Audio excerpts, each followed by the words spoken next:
সুফি দর্শন, আল্লাহ, সৃষ্টি ও জ্ঞানের সম্পর্ক।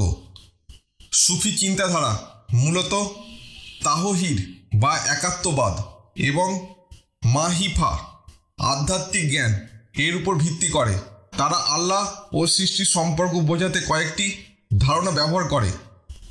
এক্সিস্টেন্সি অফ ওয়াননেস, ইবনে আরবির দৃষ্টিভঙ্গি। ইবনে আরবি বলেন, সৃষ্টি জগতে যা কিছু আছে তা আল্লাহরই প্রতিফলন। এটি কিভাবে প্রশ্নের উত্তর দেয়, যদি আল্লাহ সৃষ্টির মধ্যে সরাসরি নাও থাকেন তবে তার অস্তিত্ব সৃষ্টির প্রতিটি জিনিসে প্রতিফলিত হয়। অর্থাৎ মানুষ আল্লাহকে সৃষ্টি থেকে আলাদা করতে পারে না, কারণ সৃষ্টি নিজেই আল্লাহর অস্তিত্বের প্রমাণ। আল্লাহ সর্বজ্ঞ, এই ধারণা আসে কারণ সমস্ত জ্ঞান, চিন্তা ও উপলব্ধির মূল উৎস আল্লাহ।